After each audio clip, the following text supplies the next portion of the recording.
Shalom saudara-saudariku yang terkasih dalam Kristus Yesus. Sudah pernah dengar cerita tentang hati yang buta terhadap kesalahan diri sendiri? Begini ceritanya. Di suatu kota ada pasangan muda yang baru saja pindah ke rumah baru mereka. Hari pertama mereka berada di rumah itu, ketika mereka sedang sarapan, dari jendela rumah si wanita muda melihat tetangganya sedang menjemur pakaian. "Pah, lihat deh, kotor banget ya pakaiannya. Masa udah dicuci masih sekotor itu? Mungkin yang dipakai deterjen murahan ya, jadinya nggak bisa bersih." Sang suami diam saja mendengar komentar istrinya. Hal ini terus berlanjut. Setiap kali tetangganya menjemur cucian, si wanita ini selalu berkomentar yang sama. 2 minggu kemudian, ketika mereka sedang sarapan, kali ini wanita ini terkejut. Hari ini dia melihat cucian tetangganya bersih dan rapi. Dia pun berkata kepada suaminya, "Lihat deh, akhirnya setelah sekian lama, tetangga kita udah bisa belajar cara cuci baju yang benar. Mungkin juga deterjennya udah diganti kali ya." Suaminya menjawab, "Sesungguhnya hari ini aku bangun lebih pagi dan membersihkan jendela kita." Sang istri pun terdiam dan dia merenungkan komentar-komentarnya selama ini.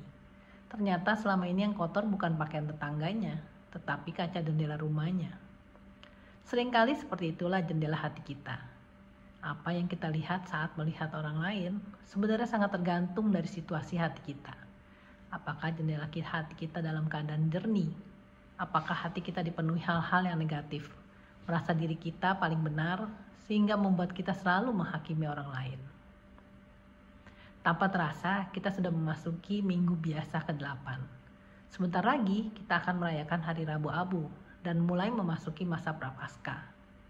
Masa Prapaskah adalah masa di mana kita merenungkan apa yang terjadi dalam hidup kita.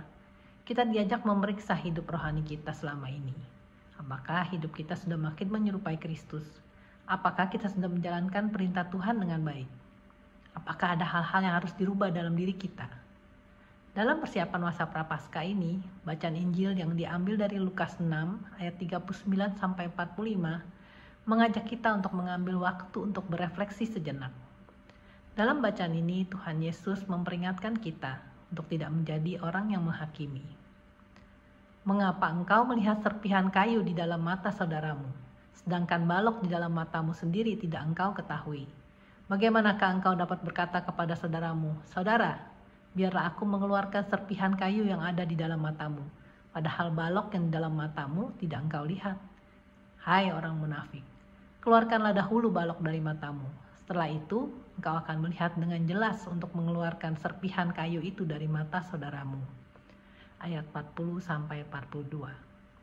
Dengan pernyataan ini, Tuhan Yesus menunjukkan bahwa betapa mudahnya dan cepatnya kita menemukan kesalahan orang lain.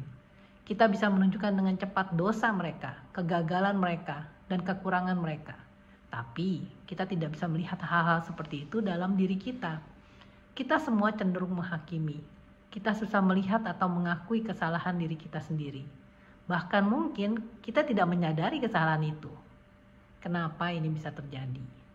Karena jendela hati kita tidak jernih. Hati kita mungkin buta, dipenuhi dengan ego kita, kemarahan, kekecewaan, atau hal-hal lain yang negatif. Jadi, apa obatnya?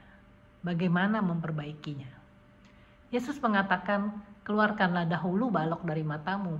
Artinya, pertama-tama yang harus kita lakukan adalah periksa hati kita, lalu bersihkan hati kita, dan kemudian menjaga hati kita. Yesus mengatakan kita perlu hati yang baik. Dalam ayat 45 dikatakan, orang yang baik mengeluarkan apa yang baik dari perbendaharaan hatinya yang baik, dan orang yang jahat mengeluarkan apa yang jahat dari perbendaharaannya yang jahat, sebab yang diucapkan mulutnya meluap dari hatinya. Saudara-saudariku yang terkasih, dalam masa Prapaskah ini, mari kita berjuang untuk menjaga hati kita. Mari kita buka hati kita undang Roh Kudus untuk mengubah, membersihkan, dan memperbaiki hati kita. Kita isi hati kita dengan hal-hal positif melalui firman Tuhan, ekaristi, dan doa. Kalau kita sudah sibuk menjaga hati kita, pasti kita nggak punya waktu lagi untuk melihat serpihan kayu dalam mata saudara kita. Dan dengan rahmat Tuhan, kita terus berjuang untuk menjadi pohon yang baik, yang menghasilkan buah-buah yang baik dan berlimpah. Dan seperti pohon dikenal dari buahnya, Demikian pula kita akan dikenal sebagai anak-anak Allah yang sejati dari buah-buah perbuatan kita. Bila ada masukan, mohon berikan komentar Anda. Jangan lupa di-like dan subscribe, juga di-share agar kita bisa saling memberkati. Amin. Tuhan Yesus memberkati kita semua.